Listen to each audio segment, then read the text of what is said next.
Welcome to the Integration Station. I'm Naturally Ashley, your host, here to guide you down the rabbit hole into the world of psychoactive plants, frogs, and fungi.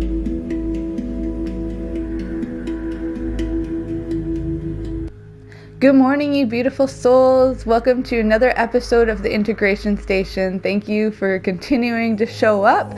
I'm Naturally Ashley, your host, bringing you two amazing guests today. First up is Dev. Dev is from Oakland, California. He's the founder of Peel, Heal, Reveal, a method that he found is really what the mushrooms were doing. He is a mushroom doula and here to talk to us about the importance of integration, as well as show us how to do the work. Because you can't just expect that mushrooms are going to fix everything.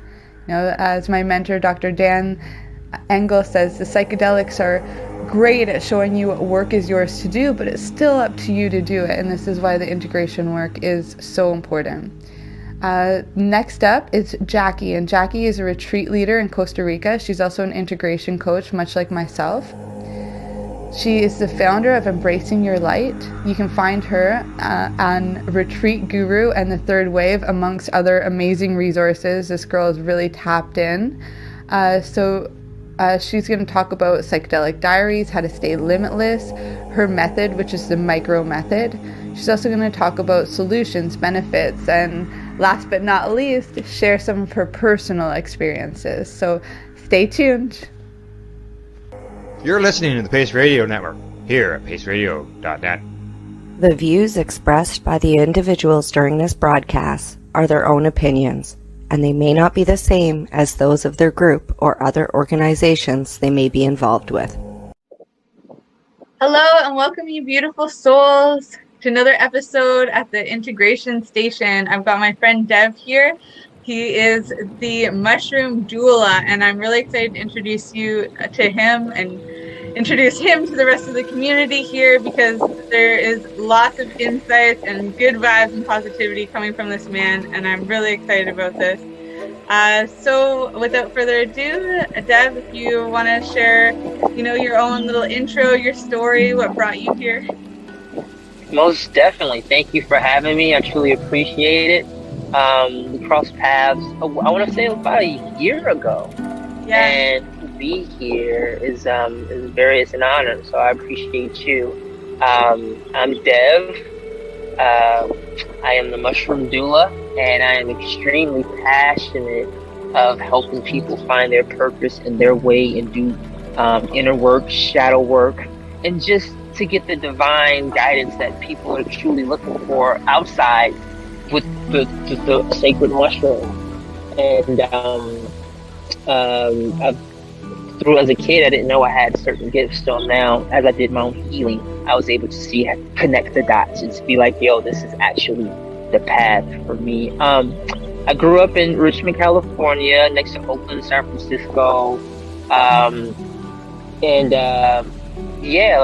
It's a beautiful thing to be here with you, and anything that I can do to share and possibly touch some people or help some people, it feels in alignment with my purpose.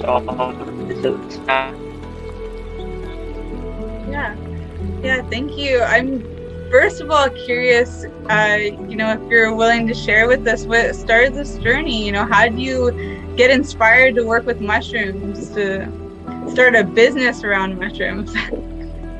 Yeah, I'm still working on the business thing, but so for me, I was a merchant seaman for 5.5 years, and I was living a life, it was just everything a man could ever want: good money, no kids, no wife. I'm all in the Philippines, Thailand. It's just the world. I just felt like the world was in my palm. I felt like I gained the world, but I was losing my soul. So after having all of that fun, I realized I was missing something. I didn't feel connected anymore. So I started doing some research, and then I got into plant medicine.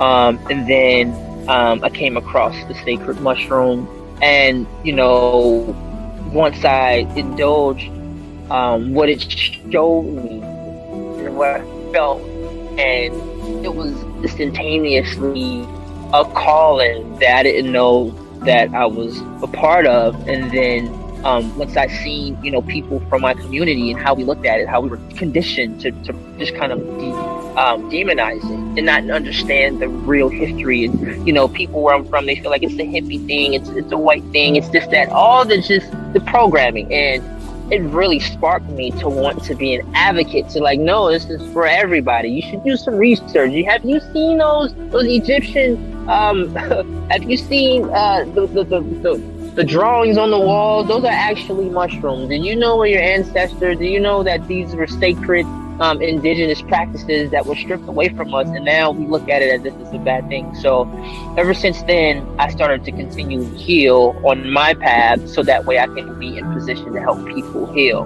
And it's been a beautiful journey.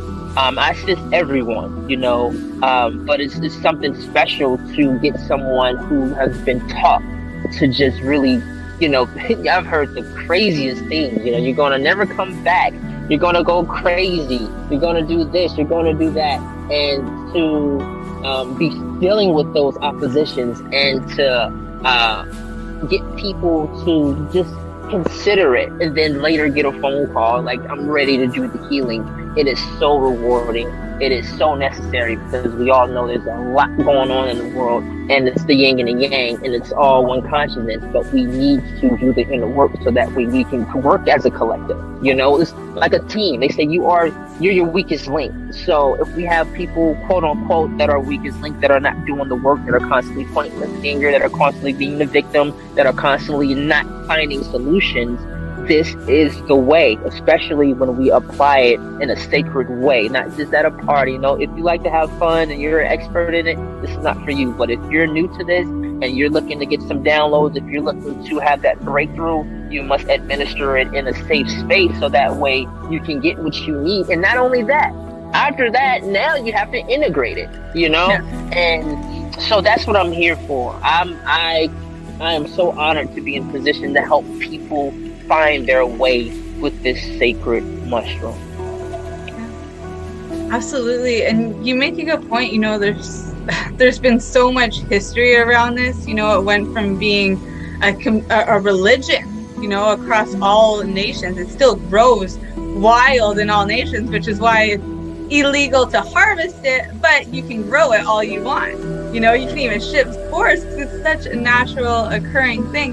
And yet somehow it got demonized, and we became very disconnected from this natural world. And we see it with our food supply. We see it in so many ways too, like with tech, instead of nature, like a beautiful scenery like you, so it's nice to recenter and find that connection again. I love that you're using the words like the sacred mushroom. I'm curious, did you read the book Sacred Mushroom and the Cross?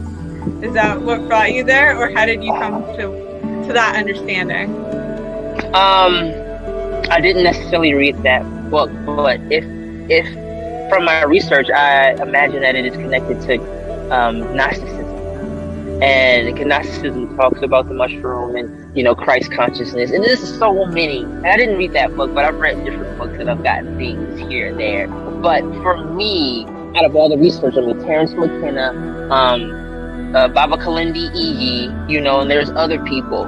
And in my personal experiences too, so when I've had these experiences, it was just so sacred. How you show up is going to determine your experience. So if you show up with it being sacred, if you show up with it being a teacher, a healer, if you show up with this attitude, gratitude is attitude, then you will get much more out of it than just like, and I'm not knocking it. It's good to have fun. Sometimes you just want to do mushrooms and see colors and just have good vibes and some good music. But for those who are really seeking to do the work, it's important to look at it as a sacred thing. And then, words are so powerful. It's energy.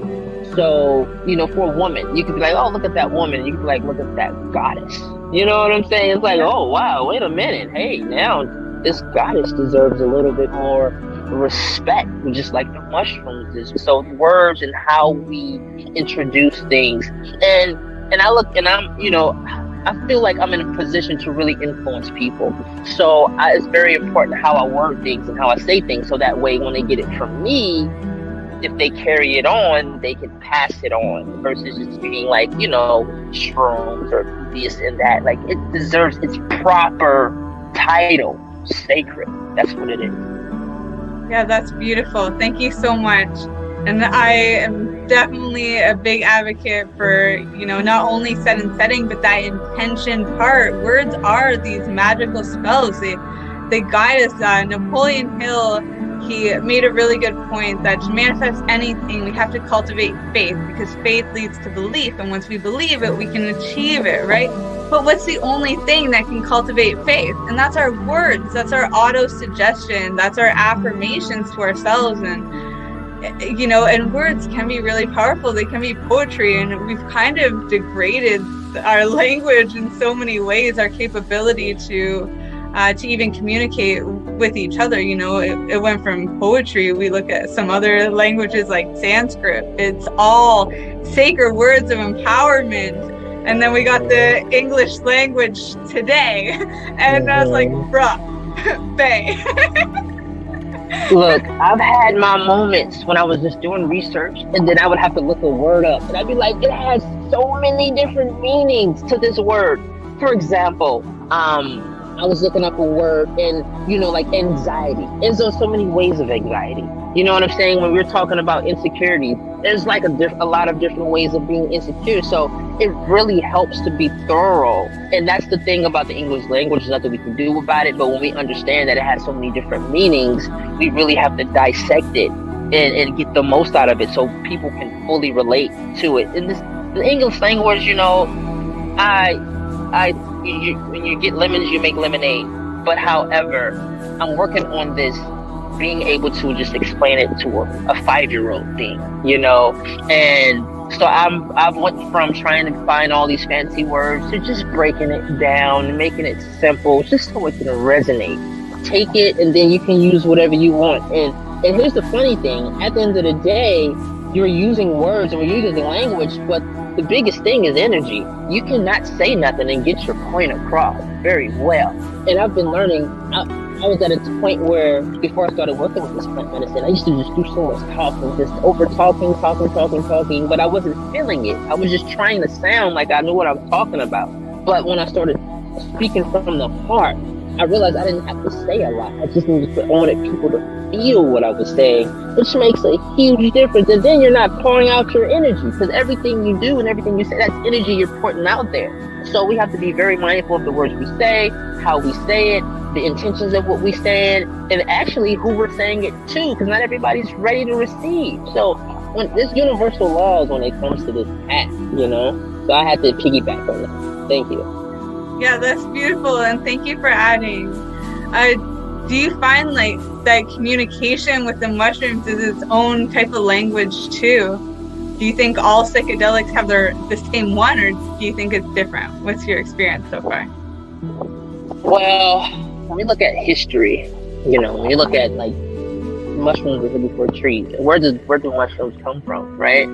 You know, where did the spores come from? I'm not going to speak on all psychedelics, because I don't diss any psychedelic. They all have their benefits. I just resonate so much with the mushroom. I've done LSD, you know, ayahuasca. She's a grandmother spirit, so she may hit you a little different from the mushroom. I know people that would rather do ayahuasca than LSD than mushrooms, you know. So it really varies. And being that I'm just a drop in the ocean when it comes to all of this, I try to be very mindful of what I think I know. You know, even if I'm confident, I still need to be mindful of how I word things. So it's different for everyone. Even when I'm holding space for people, they tell me their experiences that I've never experienced, but I support them because it's your experience. Do I know what you're talking about in totality? Probably not.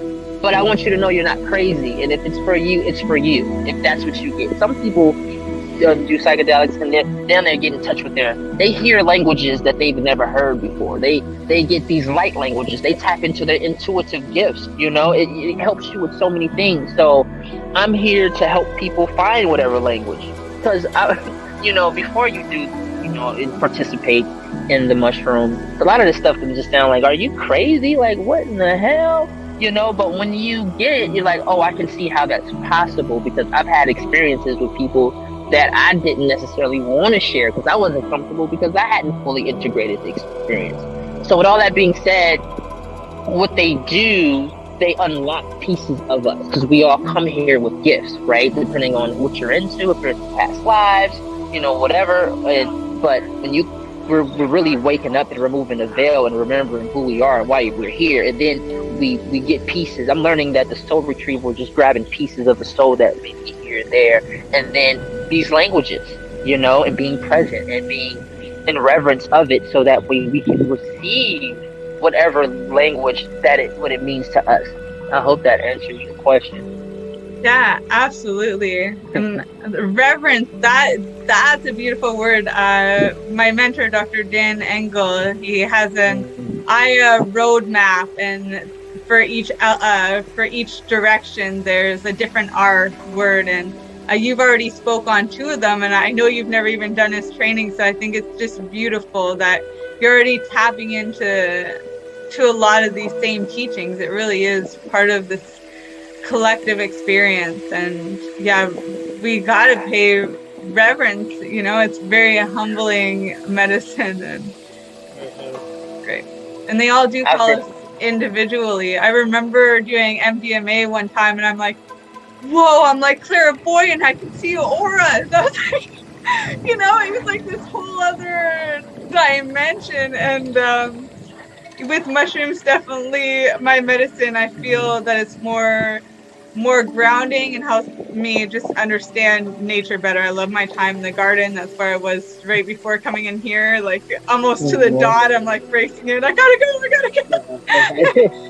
But I understand it better, and I love this symbiosis that comes from it, the fractal effect of what's in our garden, in our soils, in our gut is representation of what's going on inside of us and becoming us. It's this, it's this fractal effect. As above, so below, as inside is outside. Without, yeah. When I first kind of started my awakening, it's like you go through a door, and you go through this door, and there's all these paths.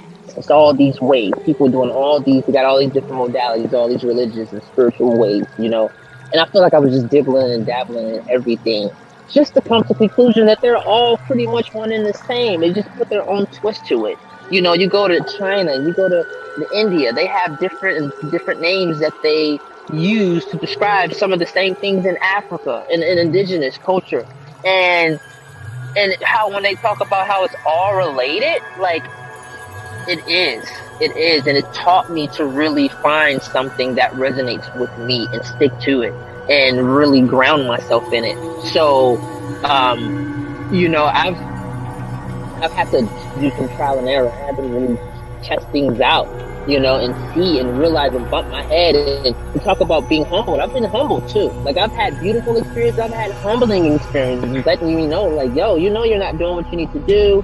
This, that, and the third. You might be sounding good to everyone else, but we, the ancestors, are watching you, and we expect great from you. Okay, so because we have to keep telling you this, we might have to discipline you a little bit. It might hurt a little bit, not physically, but mentally, emotionally. My pride, my ego. I've had a few ego deaths. So, yeah, and that's what I try to emphasize for people. I strongly feel that.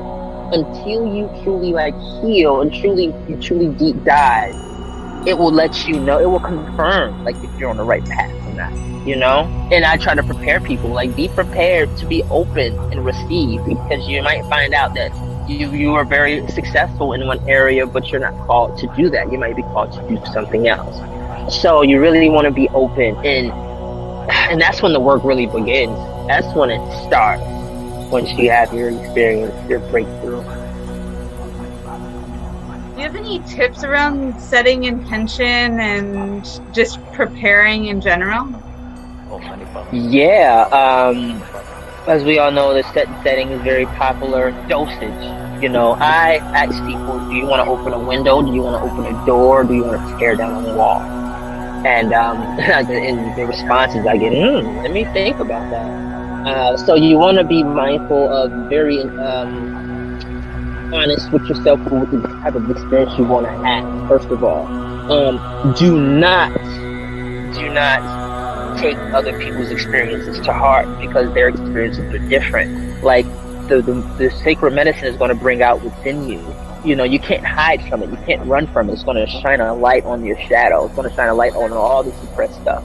So don't let somebody's horrific experience be like, oh my gosh, I don't want to have to go through that. And what that does is it programs people. And now they're afraid of their experience because of what someone else has done. Don't know. You are, because a lot of people are really good people at heart. And they've done so many things. They've done so many amazing things. They don't give themselves enough credit. So when you go in, it'll just, you feel this galactic hug. You know, it'll be probably the best experience. But of course, that is when you administer it right. You know, you can do it by yourself if you feel you need someone, but you want to make sure. I advise people to detox and fast. Fasting doesn't mean you don't eat. It just means don't eat sweets. You can stay away from meats for a little while. You can stay away from the juices and just intentionally eat healthier, so that way your body is not digesting by the time you get to your experience. You can be clean. The cleaner you show up, the better your experience. Food is information. You put all this junk in you, you still can have a good experience, but we're not aiming for good. We're aiming for phenomenal, fantastic, right? Profound. That's what we want. So, and also, you know, don't be around people who are going to trigger you. You know, if you need a sitter, if you need someone to sit for you, be someone who's really open, who's unconditional, who's going to understand you, let you express yourself the way you need to express yourself, because you may want to yell, you may want to cry, but if you're self-conscious about that, it can really, it can be more of a struggle, because what I've learned is once the medicine kicks in, what needs to come out is going to be there. It's going to be right in your eyesight, and you can either run to it, you can let it happen, or you can run from it. And if you're running from it, it's not going to do anything but chase you the entire time, and that's how people have quote-unquote bad trips. But you need to be in a safe space. But if you're somewhere, like, you know, with all these people and all this music, and then your mother passing away hits you, you know, you may not feel comfortable to express yourself. So you want to be in a position where you can completely let go. This is nothing you want to control. You know, I want to be able to control. This is not cannabis. This is not the same. This is not alcohol. You want to be able to be free and let it do what it needs to do. And also, you can write down what you wish to release. You know, write down what you wish to release. You can do a burn-in ritual. It's very popular in many different ways. You know, you can wait on a full moon. You can wait on a new moon phases and planets in alignment plays a huge part. Even when you're not on the mushrooms. So could you imagine you're going to be that much more sensitive? You can make it intentional, make it special. Get you some sage, get you some Palo Santo. Make it your own. You know, I give people the fundamentals so you can make it whatever it needs to be. I encourage people to do it on an empty stomach. You know, if people, you know, there's this thing called lemon tech. Lemon tech is good because it actually helps break down the psilocybin a little bit more, so that way, because what happens is, you know, the mushrooms are really hard to digest. So if your body's not in a position, some people get nauseous more than others.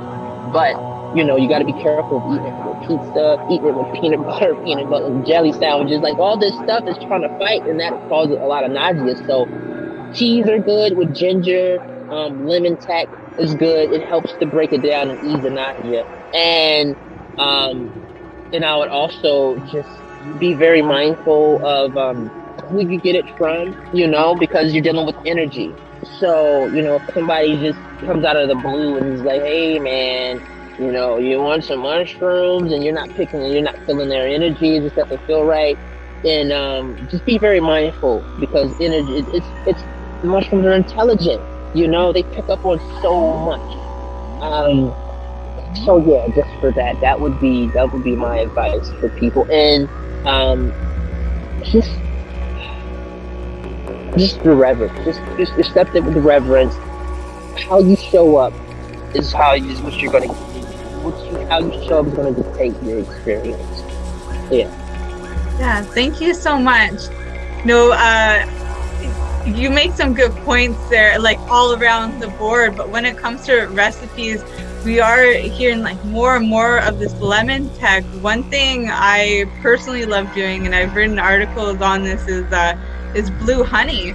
Ancient, and you brought up ancient Egypt before, and they actually found that honey lasts for like 30 million years or something crazy like that.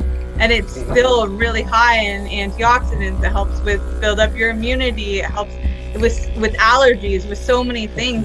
And I'm a very spiritual person, so I also love the symbology about bees, like all the knowledge that we're going to be getting from the bees when you tap into like nutrigenomics. I don't know if you ever heard of that, but it's the actual science of that plant life can talk to our cells and our DNA.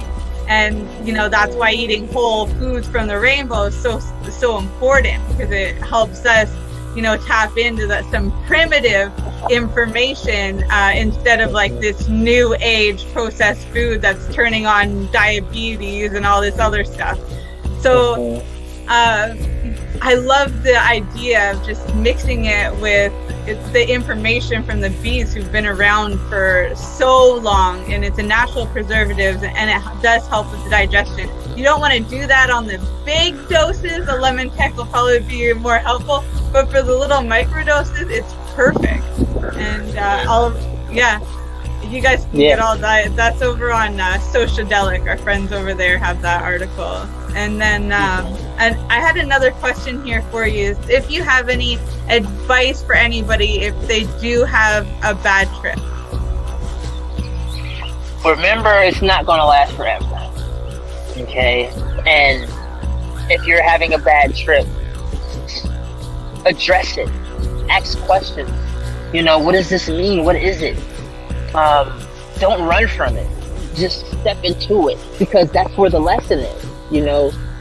Sometimes what seems to be in the way becomes the way. So don't fight it. Don't run from it. Just let it be. It's not going to last forever. You're not going to die. You can think you're going to die, but you're not going to die, okay? As long as you're in a safe space, as long as you don't do anything crazy like run out into the streets or jump on the freeway or, be in a safe space, and just take it. Because everything that happens to you is yours. You know what I'm saying? You're just really running from yourself. You're like, oh my God, I didn't know that was in there. I thought I dealt with that. No, you didn't. Now you did. And now it's time to deal with it. Yeah. So, just face it. No matter how dark, no matter what, even whatever it is, address it. It can't hurt you. It can only make you think that it can hurt you. But if you address it, then it will answer you. It will assist you, and it's not going to last forever. You're not going to. I've done high doses and be like, "This is it." I don't think I'm ever coming back, but I came back. So I'm here to tell you, if I came back, you're going to come back to make the most out of it, because you're doing the work. That's why you go in with the intentions of doing the work, so that way this is work to do. So that, because if you do it and you handle it, then you don't have to ever worry about it again, because you've dealt with it. And if it comes up again, you'll be like, oh, I got this. It's just a test. So face it head on. It's yours. Face it. If you want to go to the next level, don't run from it. Face it. Yeah, I love that. Thank you so much. I love the idea of, run towards those fears, because they are the way. I've always thought of them as this kind of compass towards that which we really want. But so often we're hiding behind the tree from the fear. It's like, no, just go out in the open, and then they'll get out of the way. You see that when you're walking down the forest. What are you going to hide from the raccoon or anything behind a tree? No, they climb trees. But if you go out in the path, they're not going to stand in front of you. They're going to scatter. And that's the same thing that happens when we do face our fears. And it's nice to face it in our mind, in an experience, from my personal experience, rather than facing it in the outer world, because all of that happens in the psychedelic experience. It's facing us for that real world. And then we can stand up to even bigger things with more confidence. And it just helps us get further ahead to where we really want to be, That's right. That's what it's all about. It's about mastering you. It's the work from the inside out. Do the work. The stuff that you don't tell people the stuff that you think about, the stuff that comes to your mind. Like, all these things are a part of you. And even without, the sacred mushroom, depending on who you are and where you are and what you want out of life. If you're like a deep diver and you're truly seeking to find your path, seeking higher consciousness, seeking to ascend, this is where it is. You gotta, there's no shortcuts.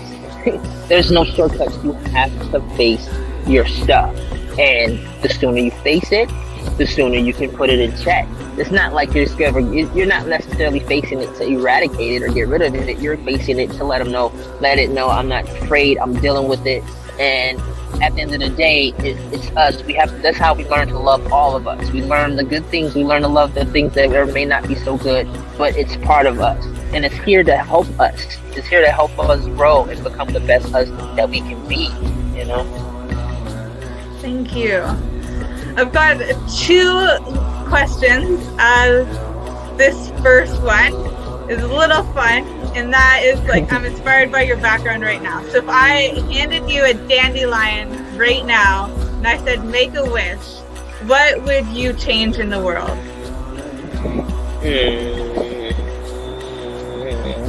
What would I change?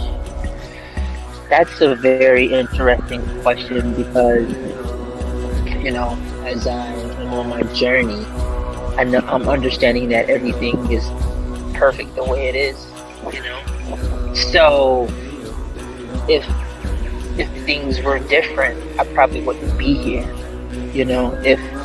If things wasn't the way it is, it's the yin and the yang, it's the duality, it's the light, it's the dark, it's the above and it's the below, it's the within, it's the without. So I don't think I would change anything, because everything is what made me who I am, and it being the way it is why I descended down here to come here and help out and give a hand. This is a freaking training program. This is like boot camp for souls. So I wouldn't change a thing. I wouldn't change anything. Oh my gosh, that's so inspiring. Thank you for your honest answer. And lastly, Dev, can you just let everyone know how it is that they can contact you, stay in touch, learn more about who you are and what you're doing? Yes. I know a lot of people are like, social media. But I've developed quite a bit of relationships and reached a lot of people through social media, Facebook. So Facebook, Devionnce Griffin, DEVIONNCE, Griffin, GRIFFIN. I got some psychedelic clothes on. I'm playing in djembe. I have a group. My group is holding space, peel, heal, reveal. Awesome group of people. We're here to assist each other wholeheartedly, unconditionally, without judgment, wherever you are. I don't care if you're microdosing or doing 15 grams. We respect you and we support you, because it's work. I've had experiences off of microdoses where I had to literally cancel all my plans, because I had I'm there. So, so I respect everybody. And on IG, Peel, Heal, Reveal, you can find me on IG. And my email is devionnce.griffin@gmail.com. And yeah, I love reaching and building with people that are on this frequency. And I love for people to just feel comfortable. I want to feel approachable. I don't feel like I'm above you or below you. I'm right beside you. I'm here to help you. Like, I have a divine mission to be here for those who are ready to do the work. And if you're ready to do the work, let's do the work together. And if I can be of any of assistance, I'm looking for confirmation from my ancestors and my spirit guides to give me a thumbs up. And that's what I need. Keep going. Like, all right, because they told me some things along my journey, and I'll share this with you. One of my big dosages when I realized I was part of something big is one thing they said. Is like, we're waiting on you. This was like a couple years ago. They're like, we're waiting on you, and I didn't know what it meant at the time, but it's beautiful when you can feel closer to that voice that was in your head during your high dose of mushrooms. Yeah, thank you so much. Thank you for your time. That was a beautiful time. Your bird just flew by you too. Oh my gosh. Right. Yeah, I love it. Thank you so much. We'll talk again soon. And I'm going to link all your information in the description below too, so that it's clickable for anybody out there that's, ready to dive into a group like what you're offering here. So thank you so much again. We'll talk soon. Bye for now. Thank you so much. Much love. Peace. Much love. You're listening to the Pace Radio Network here at paceradio.net. Growing your own cannabis is easier than you think. Whether you're growing for recreational or medical purposes, BMA Hydroponics has everything you need to succeed. From the standard 4-plant recreational systems to the latest cutting-edge hydroponic equipment, BMA can customize your package and do it at discount prices. Visit BMA Hydroponics at 404 Maitland Drive in Belleville and ask us for a free estimate. Or call 613-967-9888 and we will give you an estimate over the phone. The only way to go.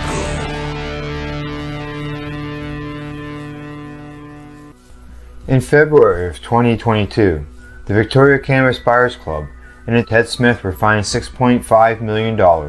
This for helping 8,500 patients with access to medical cannabis. In our interview with Ted, he spoke to us about how people can donate to help in an upcoming court challenge. And here is part of that interview. From what I've seen lately, I believe that you've got something that you're trying to do as far as fundraising to deal with this next court challenge.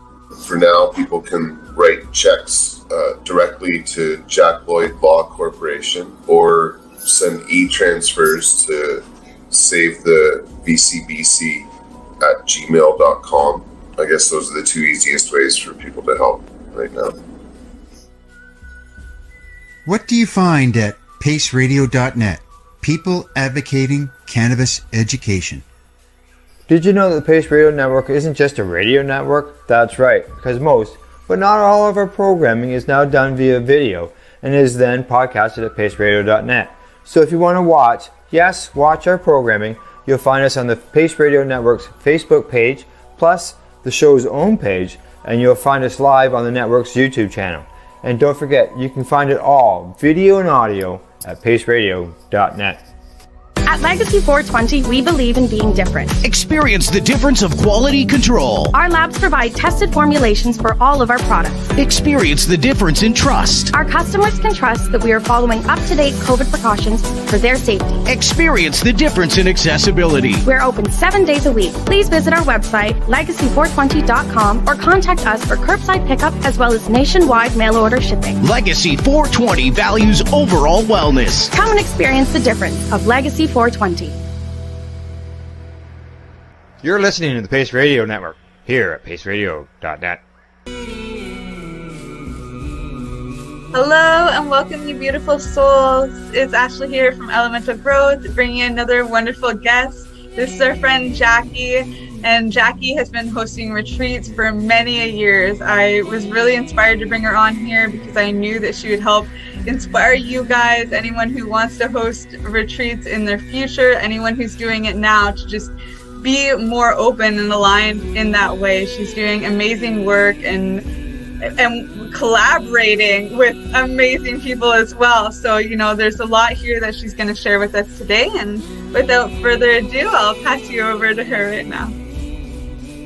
Thanks so much, Ashley. Thank you. Yeah, I'm Jacqui Ruiz. I am the founder of Embracing Your Light, where I am personally an emotional perception coach and integration specialist.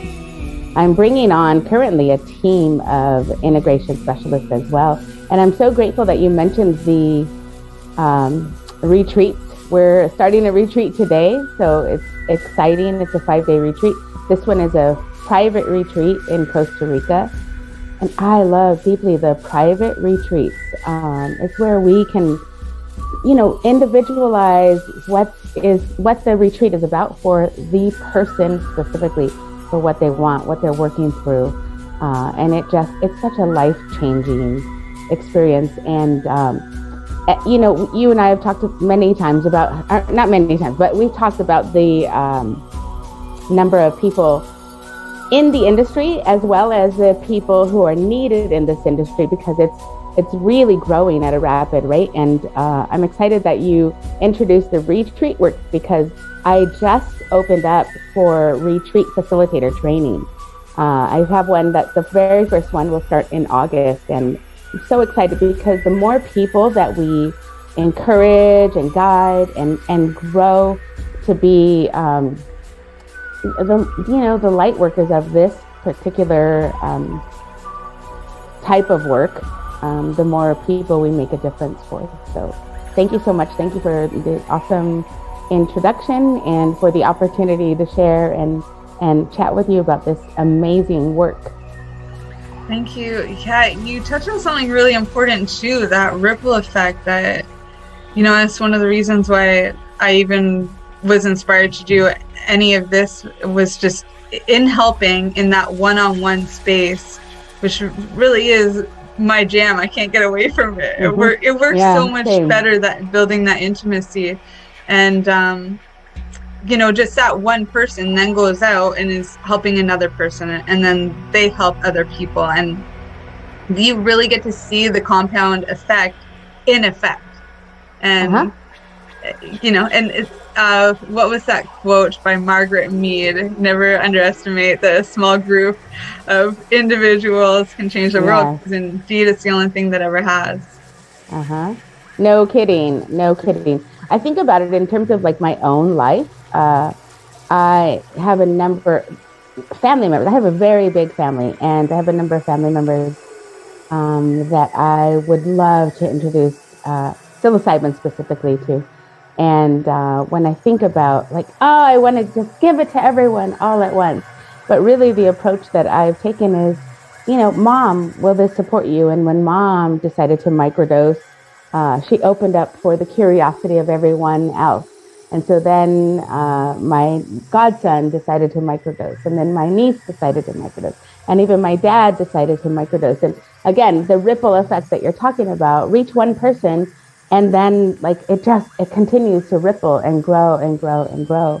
I love the one-on-one work. I'll do group work as well, but I prefer one-on-one because we really get to give the individual the attention that is specific to them. I don't think that any one of us is we're similar and we can relate and we have common behaviors and beliefs and experiences, but we are so incredibly unique that reaching one-on-one interactions is just so beautiful. It gives us the opportunity to customize this work, and I think that's so incredibly important. Yeah, especially because so much of education and the system in place by the dominators today, I think, are all about one size fits all. You look at the medical system today. I work with medical practitioners both in collaboration for helping people, but sometimes I'm also working with them because they're having a hard time relating to that old system, and yet they're also dependent on it, whether financially or through some sort of medication. And once they break through and see, want to embrace their own authenticity and and are able to talk about the things that set them apart, no matter how crazy or silly or small these details have been made out to be. Then they end up becoming the ones who go out and privately on their own, and they're much happier and than they were otherwise, also healthier and also earning an independent income. I'm curious when it comes to the kind of retreat work, integration work, also that you're doing, where do you see your clients get the most benefits from retreat through the integration? Is there some common trends that you're seeing show up in your work right now? I think that the common trend is that we all, even as humans, and I see this in the retreats and even in life in general, is that we are all, as humans, we are all seeking to be seen, to feel heard, and to have a sense of belonging. And for me, I think those are the basic necessities of life. similar to water, oxygen, right? Like there are emotional needs. And when one or even three of those are missing, we disconnect, we lose touch, and the result from that is a deep and despairing emotional and mental challenge. That's, I think, strongly where depression comes from. It's where anxiety and loneliness and even desperation grows from. And so when we, in our retreats, when we focus on an individual, because we're one-on-one work, we can see where one of those elements is missing, or one of those elements is feeling a little bit under, like not paid attention to, missed in some way. And when we can fulfill that and make the connection to how to move into that type of connection, life changes tremendously. I love that too, like finding those elements are at a place. Like, no health condition, mental health or physical health is, a lack of medication. It's lack of something inside of ourselves. Dr. Mark Hyman said something that was comedic but also kind of profound to me, which is that he works with people with a whole list of clients, and that's why he takes a holistic approach. And it sounds like that this is the kind of thing that people can expect from you going to these retreats. Yeah, absolutely. I mean, we're all individual, and yet we're all the same in the sense of what our emotional human needs are. Yeah. And do you find that the people that you're working with, they know already what's wrong with their life or what they want to change in their life? Or, are they coming to you more that they don't know? They're coming from a place of questioning. Oh, such a great question. I think that we all know. I think intuitively we all know what we'd like to change, what we'd like to rearrange. I like to think of it less of what's wrong, but where can I grow from? How we are, where we are in whatever it is we're experiencing is meant for something. And when we can make the connection to what it is meant for, where this came from for me, and how do I bring myself some relief or even some inner peace around it?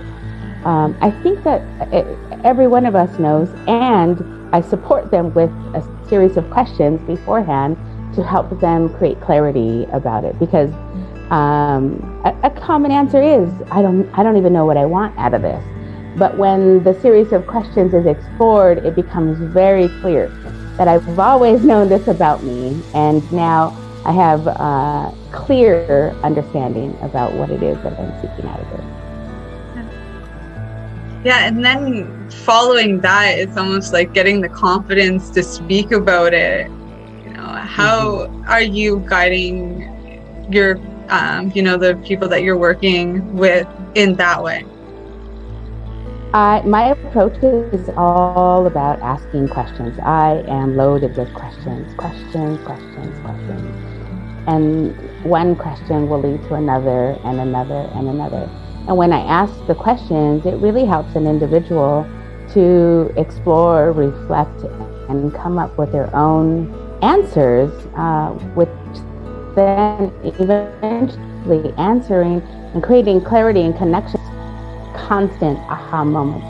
I didn't know this about me, but yet I knew this about me. And so my process is all about asking questions. And it builds the trust, and it builds the confidence. Yeah, absolutely. And yeah, I can so see how all of that would be helpful. Do you ever do it through journaling prompts and things like that too, the introspection work? Mm-hmm. I have a membership program where once a week I send a journal prompt, and it usually ignites a world of conversation. Just, whoa, I didn't know, again, it's like the I don't know. And I think that the answer is less that I don't know, but more that I've never given myself the opportunity to explore this question. Yeah, and we do have the time. Like, we all have long lives ahead of us. And for some reason, it's always like, oh, it's not time for that yet, or like, we'll prioritize that later. And, you know, why? Why, if it's going to help in the long term, you know? But it's all choices. It is. It's all choices. And to answer your question, why, my personal opinion is that it's because we avoid getting real with ourselves, because getting real with ourselves becomes very complicated, and it means we've got to explore the truth, and sometimes the truth is hard to see. And sometimes really knowing where I'm at and what I want and what I'm not getting it can be quite difficult, quite challenging, and sometimes even painful, and it just becomes easier to avoid. So then I busy myself up with things, and then I continue to contribute and tell myself I'm busy. And really what I'm busy is, and don't get me wrong, like, yes, people are busy, and this is a very hustling time in our world. Lots of people are just go. But even that, it prevents us from connecting with ourselves in that way. And I think, truthfully, it's a fear of intimacy. It's a fear of getting to know me in such a way that I share myself deeply with others. And gosh, our world is desperately in need of that. Desperately in need of deep, intimate connection. And if we can't do that with ourselves, of course we're not doing that with others then. Yeah. It's such a powerful word too, and I feel that in my own personal life and experience, I use it when talking about relationships with others, but it brought even more power in just hearing about it being intimate with yourself. You know, how scary it is to be vulnerable with somebody else. But if you have to be vulnerable with yourself and face that stuff, it's like, it's a whole new level. That is self-mastery.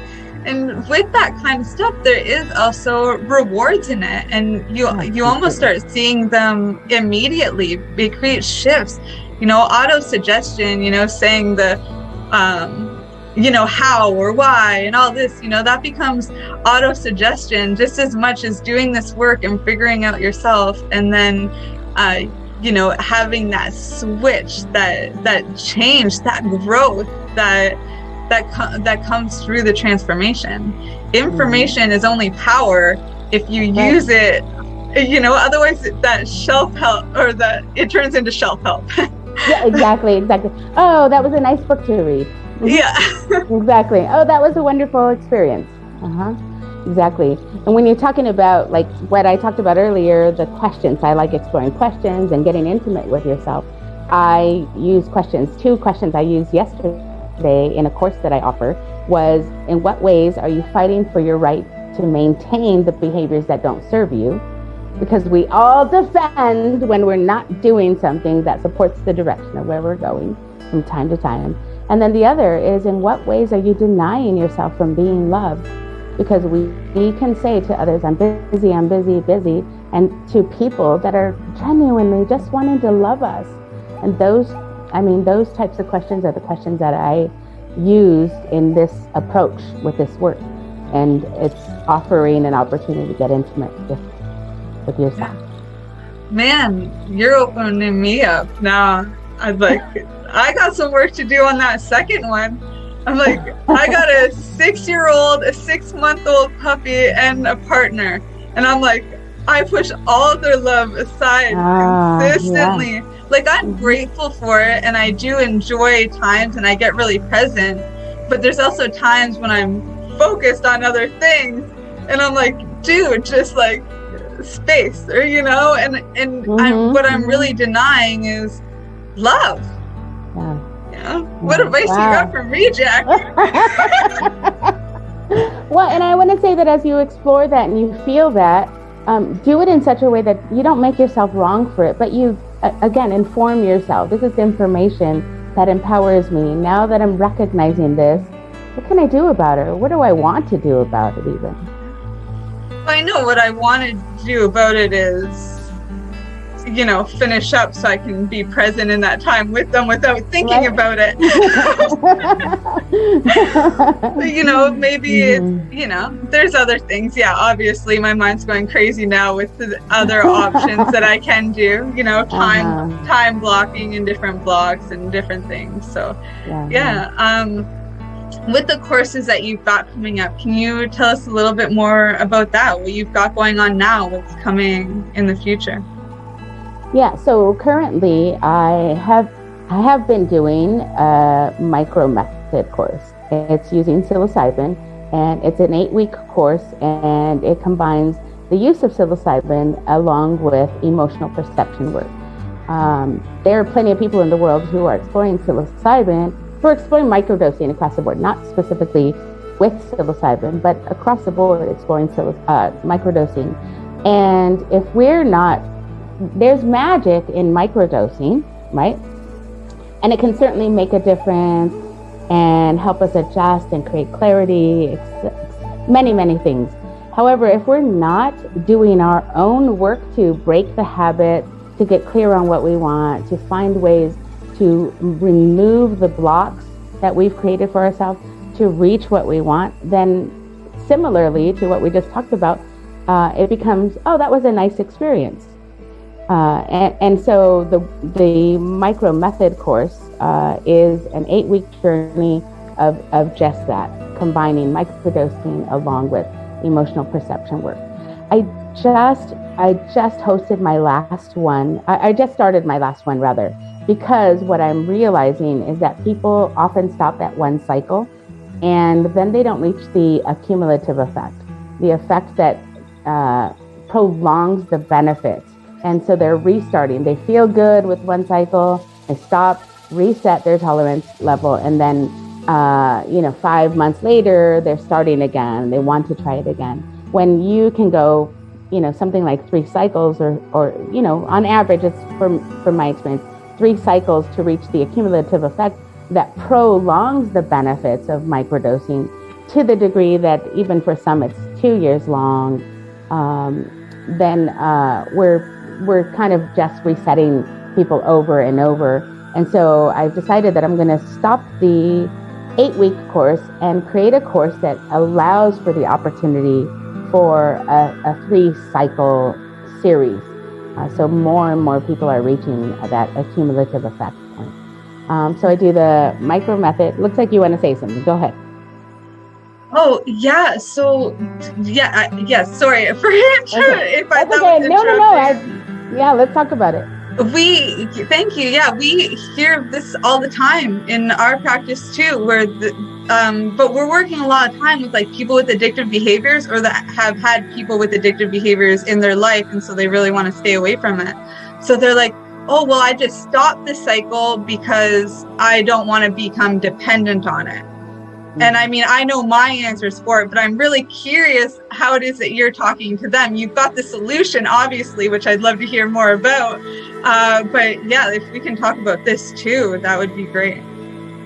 That's a very valid concern. I don't want to become dependent on it because, sure, especially from an addictive perspective, and the important part is to create an understanding for the relationship to the thing or the things that an individual is addicted to, and where does that addictive desire come from?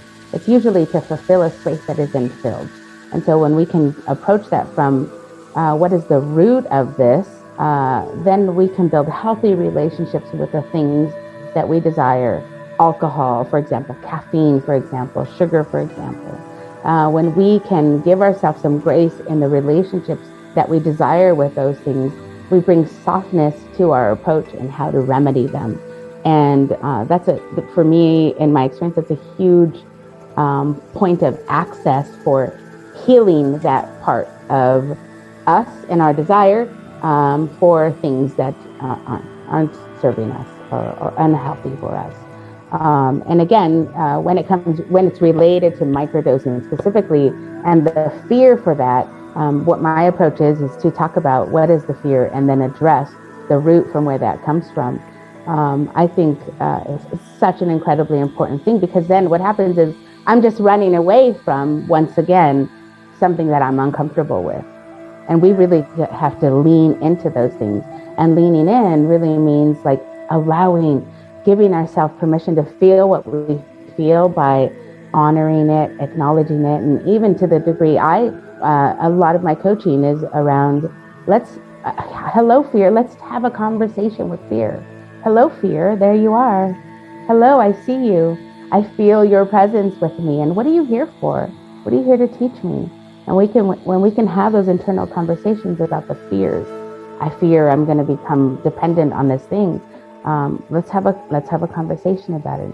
And it really does support with easing into receiving guidance from someone like yourself or me, to trust and allow to be led in the way where, you have the solution. You have the solution because you've been doing this practice and and it really is just a matter of giving someone permission to feel what they feel, and then building the trust and guidance. Trust within themselves, less trust with you, but trust within themselves that they will know when it's really time, and they will also know when it's really fear, and how fear is such a limitation. Yeah, I love that. I love how you put all of that into perspective. And, I like to think about fear as like a compass. You go towards it. You figure out, like you're saying, you're giving actionable steps there and how it is that you can have this conversation, which I think is beautiful. Thank you for that. We just have a few minutes left here. So if you want to share about your retreat, and then also how everyone can contact you if they want to learn more about what it is that you're doing as a coach or retreat leader, or just, connect with you, and finish up this conversation in another way. Yeah, there's so much more to talk about. One-on-one. Right? Exactly. So I can be found at www.embracingyourlight.life, and I can be found on Instagram, Embracing Your Light, on Retreat Guru, Psychable.com, and Third Wave. And what else? I want to say I do retreats. I do private retreats. I do fewer group retreats because my heart is with individuals, because we're all so unique. And so I do private retreats both in Costa Rica and California. I do online courses, and I do one-on-one work. And I also do a consultation process, especially for people who want to do microdosing on their own. It's such a tricky place to be, especially for people who are on SSRIs, or any kind of medication, antidepressant, anti-anxieties. I encourage that you reach out to someone to get some real good guidance on that, because it's pretty precarious, and want to be sure that you're doing it in a way that's healthy and fitting for you. And their online research is one thing, but it doesn't really detail for you, specifically the individual, what your proper dosage and what your proper regimen would be. And so I also offer consultations in that way. So many ways to access me. Yes, thank you, Jacqui. And I'll also put links below in the description here, so it's easier for you guys. Yes, last question, Jacqui, and then I'll let you go because I know your time is so valuable. Thank you. So if I was to give you a dandelion right now, what would be your wish for the world today? My wish for the world today, without hesitation, is that everyone finds inner peace. Can you imagine a world where every individual feels inner peace? What a different world we would be living in. I think we have to write another script to the Imagine song by John Lennon.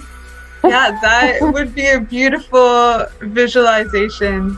And I'm going to definitely meditate on that today. So thank you. Yeah, thank you too, Jacqui. We'll talk soon, all right? You're welcome. Thank you so much. This was so lovely. Bye. Bye for now.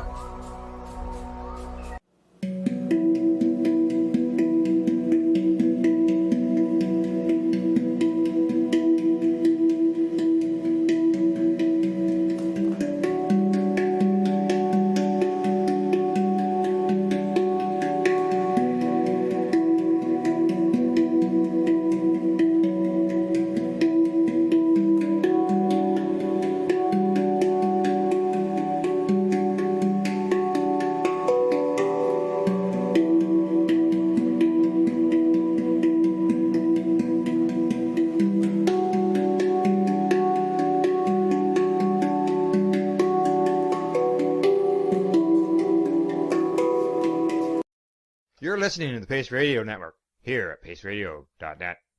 The views expressed by the individuals during this broadcast are their own opinions, and they may not be the same as those of their group or other organizations they may be involved with. BMA Hydroponics has everything you need to succeed. Visit our hydroponics superstore at 404 Maitland Drive in Belleville, and we'll show you how to grow your own quality cannabis for pennies per gram. We're open Mondays, Tuesdays, Wednesdays, and Saturdays from 10 a.m. to 5 p.m. and Thursdays and Fridays from 10 a.m. to 7 p.m. Call 613-967-9888. BMA Hydroponics. It's worth the drive. The only way to go.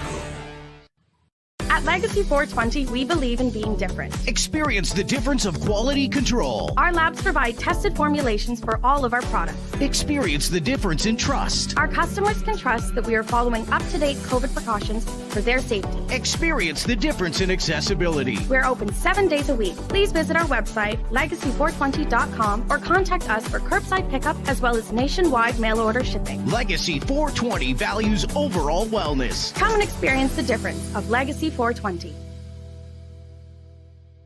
Did you know that the Pace Radio Network isn't just a radio network? That's right, because most, but not all of our programming is now done via video and is then podcasted at paceradio.net. So if you want to watch our programming, you'll find us on the Pace Radio Network's Facebook page, plus the show's own page, and you'll find us live on the network's YouTube channel.